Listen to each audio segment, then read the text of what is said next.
Assalamualaikum sahabat-sahabat semua.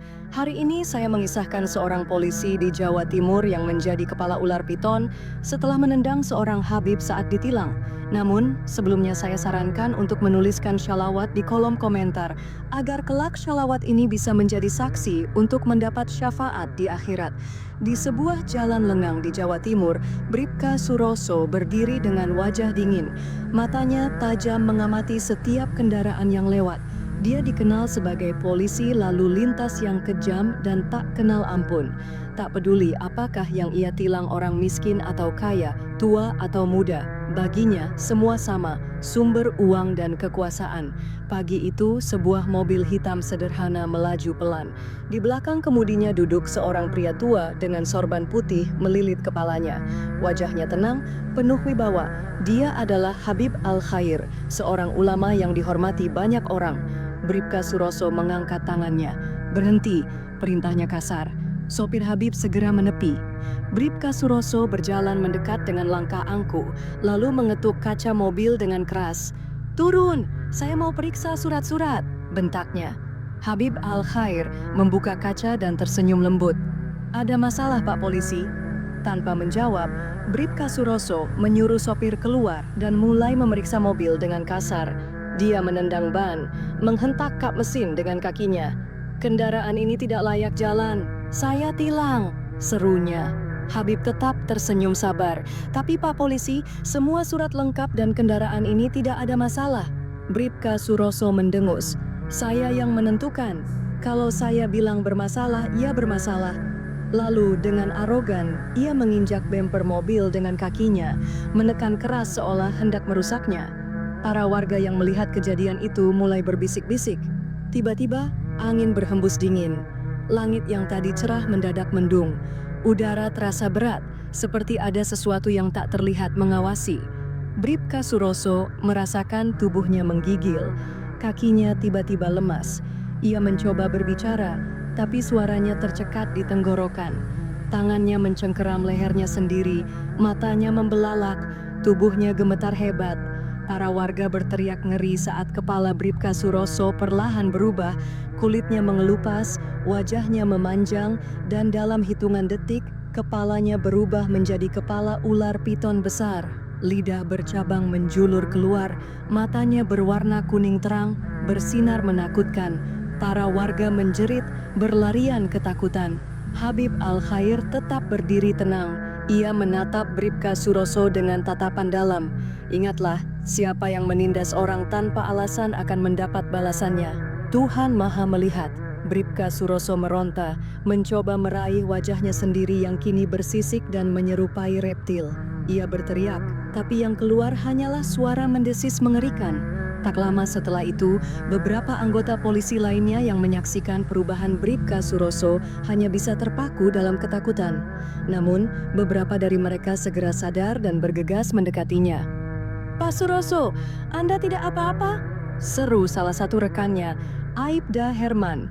Meskipun jelas-jelas kepala Bribka Suroso sudah berubah menjadi kepala ular yang menjulurkan lidah bercabang. Bribka Suroso hanya mengerang. Suaranya kini bukan lagi suara manusia, melainkan desisan tajam yang membuat bulu kuduk berdiri. Tubuhnya masih berbentuk manusia, tetapi kepalanya telah sepenuhnya menjadi kepala ular piton besar dengan mata bersinar keemasan. Para polisi yang ketakutan segera membawanya ke dalam mobil patroli. Mereka melaju kencang ke rumah sakit terdekat, berharap ada dokter yang bisa menangani kejadian aneh ini.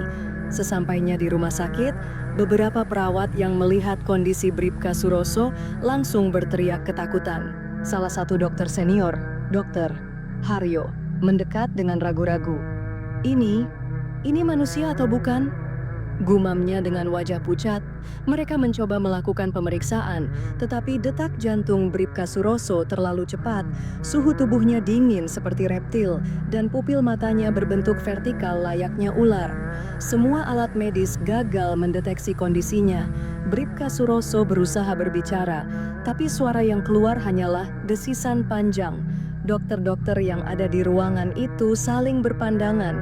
Tak ada yang berani menyentuhnya lebih lama. Akhirnya, Dr. Haryo mengangkat tangan tanda menyerah. Ini di luar nalar kami, bawa dia pulang. Kami tidak bisa menangani hal seperti ini, katanya dengan suara gemetar. Para polisi yang membawa Bribka Suroso saling bertatapan. Mereka tidak punya pilihan lain selain membawanya pulang. Ketika sampai di rumah, istrinya, Bu Sari, yang sedang memasak di dapur, langsung bergegas keluar setelah mendengar suara mobil patroli berhenti di depan rumahnya. Namun, begitu melihat suaminya turun dari mobil dengan kepala ular, panci yang dipegangnya jatuh berdebam ke lantai. Apa ini? Suroso? Ya Allah, apa yang terjadi padamu?" Teriaknya histeris.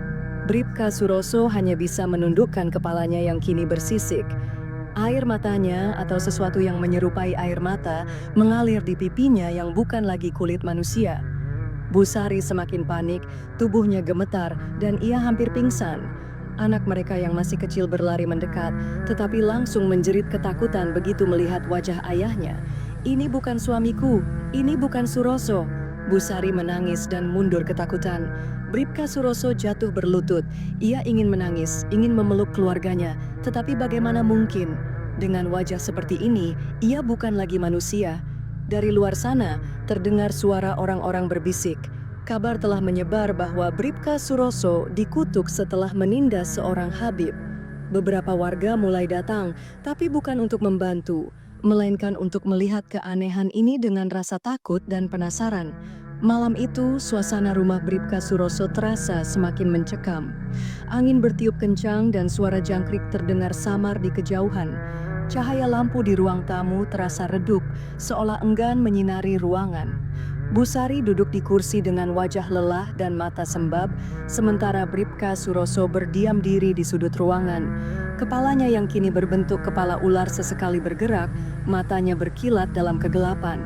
Anak-anak mereka telah diamankan di rumah tetangga karena mereka terlalu takut melihat kondisi ayah mereka. Beberapa rekan polisi yang dekat dengan Bribka Suroso akhirnya datang. Aibda Herman, Brigadir Joni, dan Ibda Rahmat duduk dengan ekspresi serius. Mereka semua merasa bingung dan takut. "Bu Sari," kata Aibda Herman, "kami sudah berdiskusi. Ini bukan penyakit biasa, bukan sesuatu yang bisa ditangani oleh rumah sakit. Kami pikir lebih baik mengundang ulama terdekat. Mungkin mereka bisa membantu." Bu Sari mengangguk lemah. Saya akan melakukan apa saja agar suami saya kembali seperti semula." Suaranya bergetar. Tanpa menunggu lama, salah satu rekan polisi pergi mencari ulama di sekitar desa. Tidak butuh waktu lama, seorang kiai bernama Kiai Mujtar dari pesantren terdekat datang bersama beberapa santrinya. Setelah Kiai Mujtar sampai, ia langsung melakukan ruqyah. Di ruang tengah, Kiai Mujtar duduk bersila di depan Bribka Suroso. Wajahnya tenang, meskipun jelas bahwa ia juga merasa ada sesuatu yang janggal. "Pak Suroso," kata Kiai Mujtar pelan, "saya tidak tahu kesalahan apa yang telah Anda lakukan, tetapi Allah Maha Pengampun. Kita akan mencoba memohon pertolongannya. Namun Anda harus benar-benar bertobat."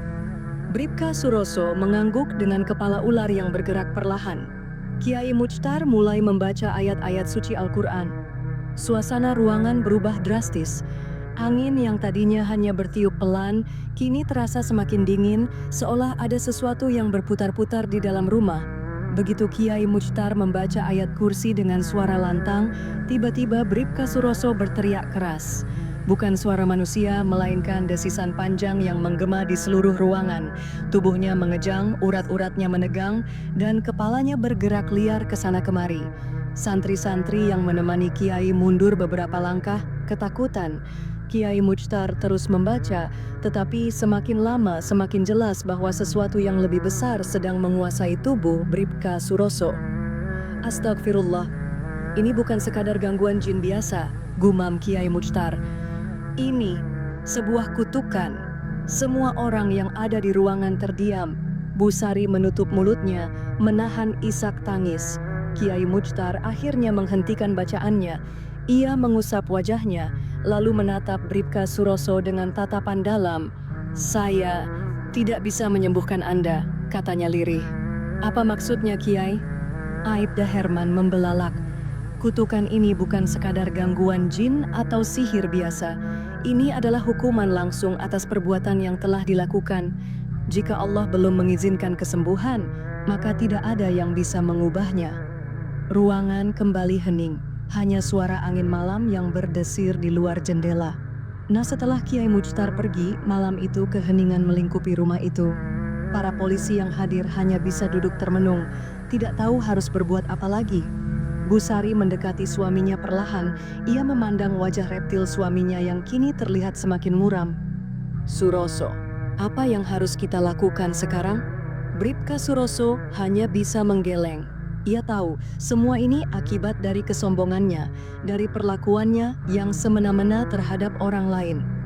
Aku akan mencari jalan keluar sendiri, katanya lirih. Kalau perlu, aku akan pergi jauh. Aku tidak mau menakuti kalian lebih lama. Bu Sari menatap suaminya dengan mata berkaca-kaca. Jangan bicara seperti itu. Kau masih suamiku, apapun yang terjadi. Matahari baru saja terbit di langit timur, tetapi suasana di rumah Bribka Suroso tetap kelam.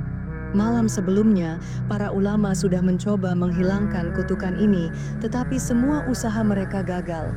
Kini, Bu Sari merasa putus asa. Dengan tangan gemetar, ia mengangkat telepon dan menghubungi 3 rekan suaminya, Aibda Herman, Brigadir Joni, dan Ibda Rahmat. Halo, Bu Sari, ada apa? Suara Aibda Herman terdengar di ujung telepon. Herman, saya tidak tahu harus bagaimana lagi. Suara Bu Sari terdengar lemah. Tapi saya ingat satu orang yang mungkin bisa membantu, seorang dukun terkenal di daerah ini. Mungkin dia bisa menyembuhkan suami saya. Ketiga polisi itu saling berpandangan setelah mendengar kabar itu.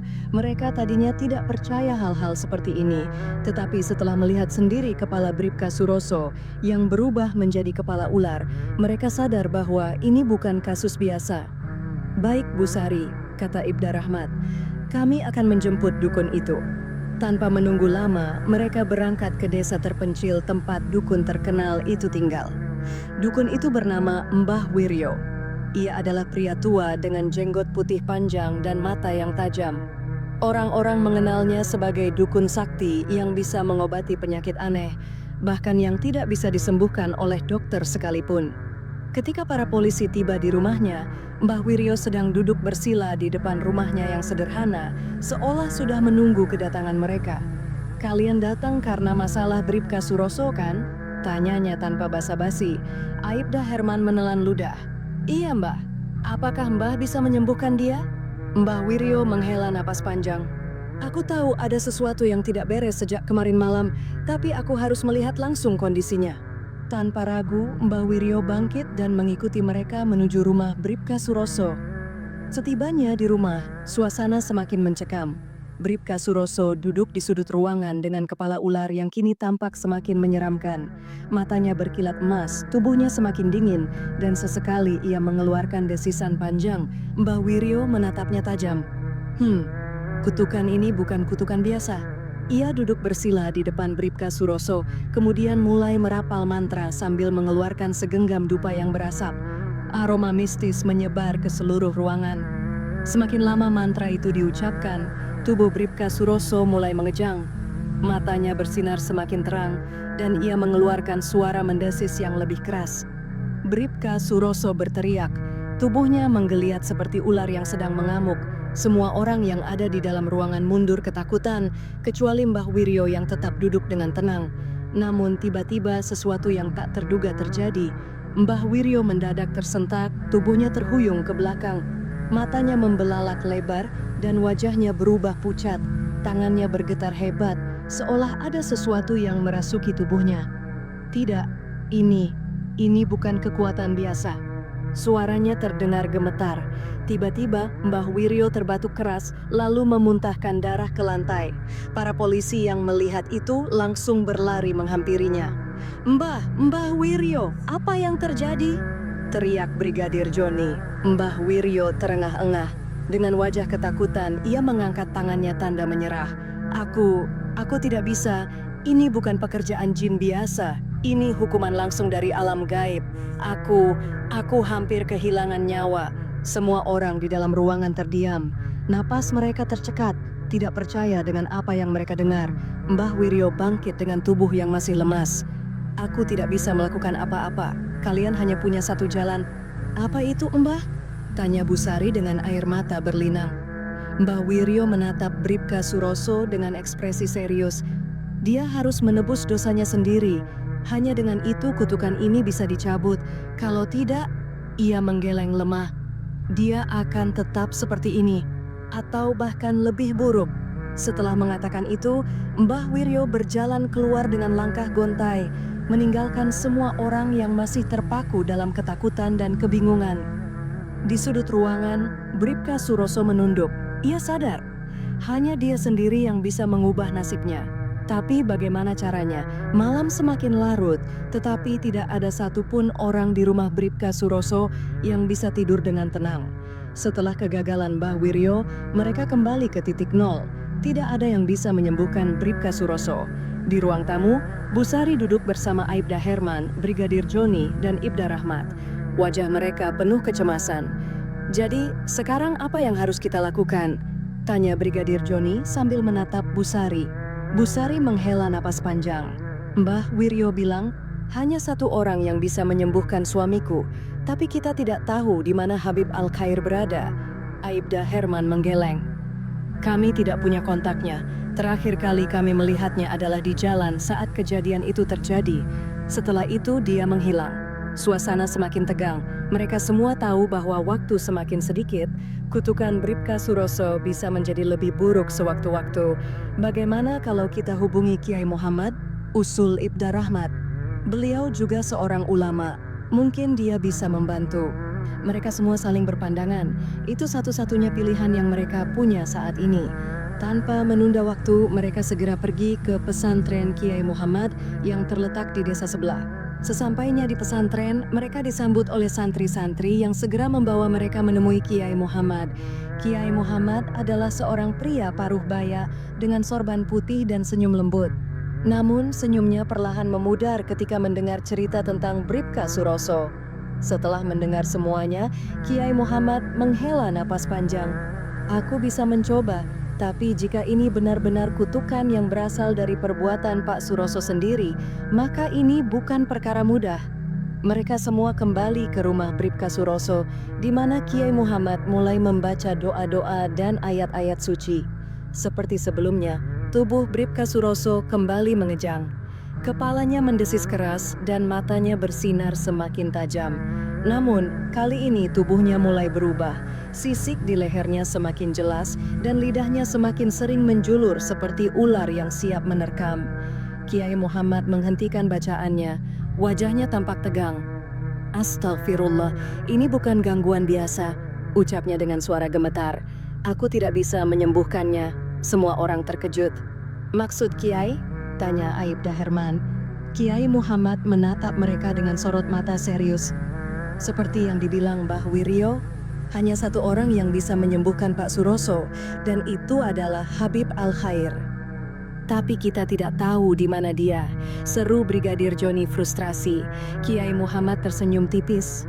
Jika kalian benar-benar ingin mencari Habib Al-Khair, maka kalian harus mencari dengan hati yang bersih. Dia akan muncul jika waktunya tiba.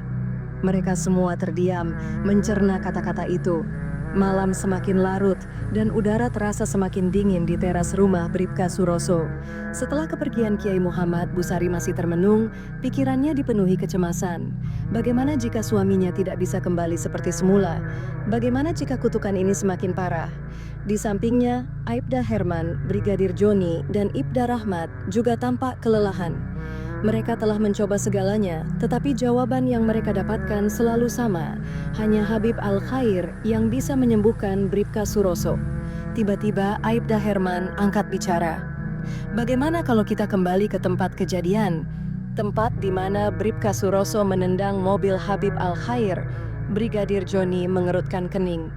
Untuk apa? Mungkin di tempat itu kita bisa menemukan petunjuk, atau mungkin kalau kita berdoa di sana, Habib Al-Khair akan melewati jalan itu lagi.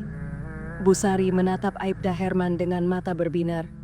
Itu ide yang bagus. Kalau memang dia seseorang yang bisa menyembuhkan Suroso, mungkin takdir akan mempertemukan kita lagi di tempat itu. Tanpa membuang waktu, mereka segera bersiap dan berangkat menuju tempat kejadian di mana semuanya bermula. Ketika mereka tiba di lokasi kejadian, suasana jalanan terasa sunyi. Lampu-lampu jalan menerangi aspal yang dingin dan suara jangkrik terdengar samar di kejauhan. Bu Sari menatap jalan itu dengan penuh harapan. Disinilah suaminya melakukan kesalahan besar, menindas kendaraan seorang Habib dengan kaki, bertindak arogan tanpa berpikir panjang. Dan disinilah kutukan itu mungkin dimulai. Mereka berdiri di tengah jalan, lalu menundukkan kepala dan mulai berdoa. Ya Allah, jika ini memang kehendak-Mu, jika memang hanya Habib Al-Khair yang bisa menyembuhkan Bribka Suroso, maka pertemukanlah kami dengannya di tempat ini. Beberapa menit berlalu dalam keheningan, tidak ada tanda-tanda apapun. Namun, tiba-tiba dari kejauhan, sebuah mobil hitam perlahan mendekat. Mata mereka langsung membelalak. Mobil itu, seru Brigadir Joni. Mereka segera bergegas ke tengah jalan, melambaikan tangan dan memberi isyarat agar mobil itu berhenti. Mobil itu perlahan menepi, dan ketika pintunya terbuka, mereka semua menahan napas. Seorang pria tua berjubah putih keluar dari dalam mobil. Wajahnya tenang, sorbannya rapi, dan matanya memancarkan keteduhan yang luar biasa. Subhanallah, Habib Al-Khair. Bu Sari langsung menitikkan air mata. Tanpa berpikir panjang, ia berlari menghampiri sang Habib, lalu berlutut sambil menangis. Habib, tolonglah suami saya mohon. Aibda Herman, Brigadir Joni, dan Ibda Rahmat juga ikut menundukkan kepala dengan penuh penyesalan. Habib, kami mohon maaf atas kejadian waktu itu. Kami tidak menyangka bahwa ini akan terjadi, ucap Aibda Herman dengan suara bergetar. Habib Al-Khair menatap mereka satu persatu, lalu menghela napas panjang. Allah Maha Pengampun, tapi apakah Bribka Suroso sudah benar-benar menyesali perbuatannya? Tanyanya dengan suara lembut namun penuh wibawa. Bu Sari mengangguk sambil terisak. Dia sangat menyesal, Habib. Sejak kejadian itu dia berubah. Dia tidak ingin seperti ini selamanya. Habib Al-Khair tersenyum tipis. Baiklah, bawa aku ke rumahnya. Insya Allah, jika Allah mengizinkan, kutukan ini bisa dicabut. Mereka semua menghela napas lega. Harapan akhirnya kembali bersinar. Malam itu, ketika Habib Al-Khair tiba di rumah Bribka Suroso, suasana terasa berbeda. Sejak langkah pertama Habib memasuki rumah, tubuh Bribka Suroso yang selama ini terasa berat dan dingin mendadak menjadi ringan. Ketika matanya menangkap sosok Habib Al-Khair, air matanya langsung mengalir deras. Ia tersungkur ke lantai, menangis penuh penyesalan. Habib, saya mohon ampun, saya telah bersikap sombong, saya telah berbuat zalim. Suaranya bergetar. Saya menyesal, saya ingin kembali, saya tidak ingin menjadi seperti ini selamanya. Habib Al-Khair tersenyum lembut. Tanpa sepatah kata pun, beliau duduk di samping Bribka Suroso dan meletakkan tangannya di atas kepala yang selama ini berubah menjadi kepala ular. Dan dalam sekejap, cahaya putih lembut menyelimuti ruangan. Semua orang yang menyaksikan peristiwa itu menahan napas. Perlahan kepala Bribka Suroso kembali ke bentuk manusia, sisik-sisik yang menutupi lehernya lenyap, dan tubuhnya yang selama ini terasa seperti ular kembali hangat seperti sedia kala. Bribka Suroso tersentuh. Tanpa ragu, ia langsung bersujud di hadapan Habib Al-Khair. Terima kasih, Habib. Terima kasih. Saya berjanji akan berubah. Saya akan menjadi pribadi yang lebih baik. Saya tidak akan lagi menyalahgunakan kekuasaan saya. Habib Al-Khair menepuk pundaknya lembut. Allah Maha Pengampun Suroso. Yang penting adalah kamu belajar dari kesalahan dan tidak mengulanginya. Malam itu, suasana di rumah berubah. Tidak ada lagi ketakutan, tidak ada lagi kesedihan. Semua orang menangis haru, bersyukur atas mukjizat yang terjadi. Setelah kejadian itu, Bribka Suroso benar-benar berubah. Ia menjadi pribadi yang lebih rendah hati dan penuh kasih sayang. Ia tidak lagi bertindak sewenang-wenang, melainkan menjalankan tugasnya dengan keadilan dan ketulusan. Masyarakat mulai mengenalnya sebagai polisi saleh, seorang petugas yang tidak hanya menegakkan hukum, tetapi juga menebarkan kebaikan dan kebijaksanaan. Di setiap tugasnya, ia selalu mengingat satu hal, kesombongan dan kezaliman hanya akan membawa kehancuran. Hanya dengan keikhlasan dan keadilanlah seseorang bisa benar-benar dihormati. Dan di dalam hatinya, ia selalu menyimpan satu pelajaran penting dari peristiwa itu. Allah tidak pernah tidur.